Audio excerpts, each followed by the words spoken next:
Yay! Here we are. Yay! You're obviously very popular now. Were you prepared for all this interest? There's not so much interest because in Germany, the Eurovision Song Contest isn't really hyper. So the interest is, of course, in the Eurovision Song Contest bubble, but it's not like I walk outside and somebody like recognizes me. That's not what's happening. Can you play the Eurovision theme on the ukulele? Oh, yeah, baby.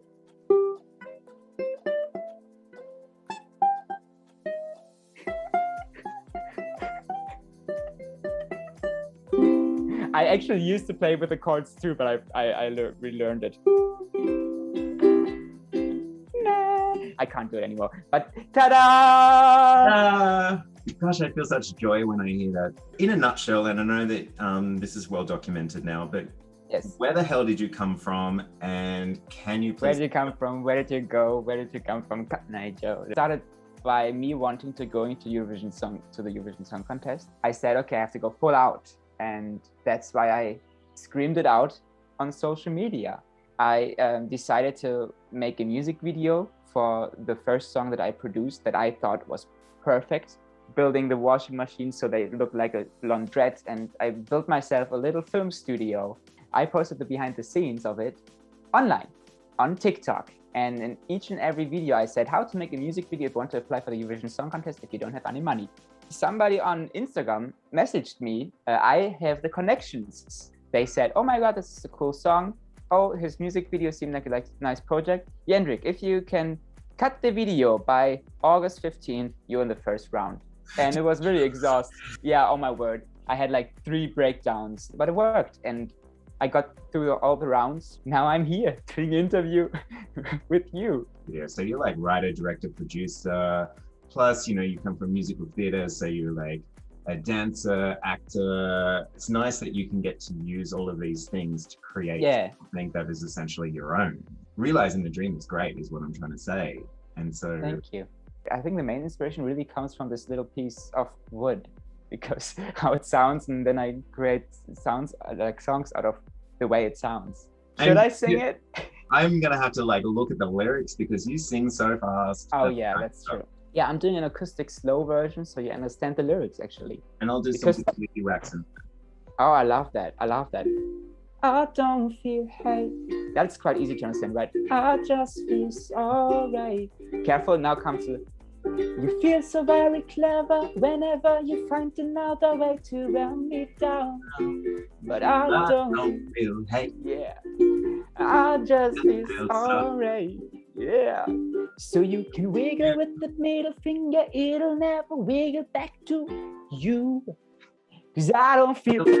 And then being part of the Eurovision world now, you will always have to sing I Don't Feel Hate. It's fun to sing that song, so I haven't got sick of it yet. After getting last place in the Eurovision Song Contest, I'm doing I Do Feel Hate. Yeah, something like that. I'm looking forward to that. Were there other songs in contention, or did you just make I Don't Feel Hate?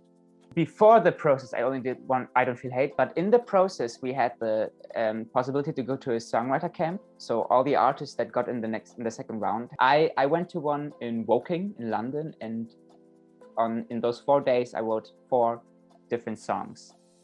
That's actually quite interesting, because only for this year, they created over 160 new songs just for the German entry. And those songs that didn't get in the final, they pitched it to different countries. For example, one of my friends, she was in the final too, and she had a song that got pitched to Cyprus. Have you had people message you and say, hey, your song has sort of helped me, and sort of I just feel a bit more stronger now to take on my bullies? Very, very many lovely reactions to the song and to that message of the song. There were also people saying, oh, Jendrik, isn't it wrong to say you should laugh about hate you're getting, you should ignore it? That there's 2 different types of hate.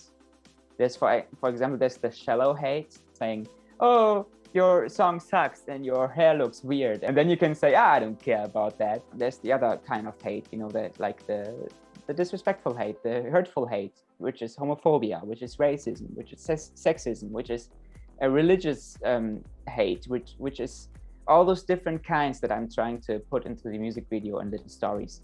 And there I say you should not ignore it. You shouldn't ignore it, and you should not laugh about it. You should act upon it. I initially started with only wanting to telling 2 stories.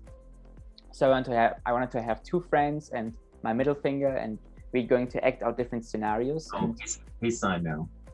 It's peace sign. I didn't say middle finger. What? Who said middle finger? And during the preparations, I saw a video. I think or a blog online about the pride flag, about the different meanings of the pride flag. And for example, sunshine, light.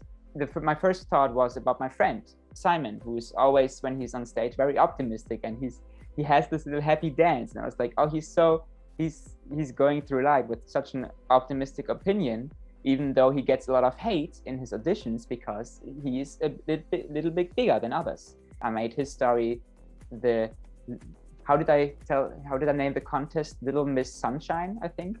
No, Germany's Next Little Miss Sunshine. Which is like the movie, right? Yes, because I like the movie a lot too. But because the message of the movie is the same as I wanted it to be, like yellow. And your hair is yellow. So I can't wait to cut it off.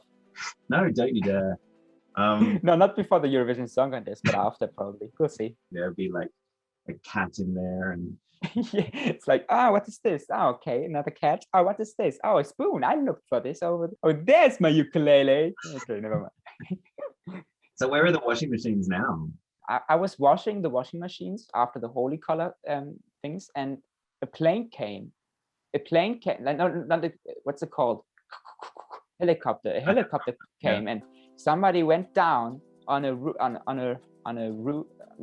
rope and said, careful, we need those washing machines. And there were like 5 or 6 people, 8, like so many people coming out of the helicopter through the rope, and they got the washing machines, and each and everyone carried 2 under their arms and went up the rope again, and then I never saw them again. I love a story. No, I always tell different stories when somebody asks where the washing machines are now. All right, so we're at the stage where we're doing the live on tapes, the postcard filming. How are you going to level up the performance on the stage? Like, are you going to do like the rainbow laundry dust on like shooting out of cannons, or is that going to be a trip hazard? Well, it could have been allowed if I just had a brush on stage, and in the last chorus, I'm brushing them all away again. But for the final, a very clean version on stage without any holy colors, without anything that can be thrown around. So I decided on the girls because there's only backing singers on my track, and the peace sign, she's a girl too. They'll also be my horn section, and they'll be my dancers. We're going to dance a little bit. Like, partly disappointed that you're not in a semi-final so that we can cheer you on at that time. Yeah. And do the grand final, but like, Same. Hey, like, you're in the final. I feel like it's actually a disadvantage for me not being in the half final, because I believe there's many years where the big finals would not have been in the final if it wasn't for that rule. During the semi-finals, you also get like a chance to reach more people. And you can prove upon your performance on stage. Yeah. I've read like the COVID safe book, and you've got to be in the hotel most of the time. What are you guys going to get up to? Like, are you going to sort of like have cake fights in the corridors? Yeah, we're going to kick down doors of the hotel. We're going to run around naked. That's actually the one thing that I'm afraid of, that we won't be able to meet the other countries, as I would love to meet the other artists of the countries. What doors do you hope that Eurovision opens for you? I'm hoping that I will be able to put out some more of my own music, and that there will be people listening to it. Or I just do my next stream, which I haven't decided on yet, which is what it is. Do you have a message for your fans in Australia? The message of my song, to not feel hate back. If another person is being mean to you, just remember that they are having their own struggles too, and maybe they haven't found their self-love too. And they're still on their journey. And I did write something down German, which I'm going to sort of try and pronounce. And Ooh, yes, go for it. Für die Liebe, Dankeschön. Für die Liebe, Dankeschön. Feel the love, thank you. Go to Australia for this amazing interview.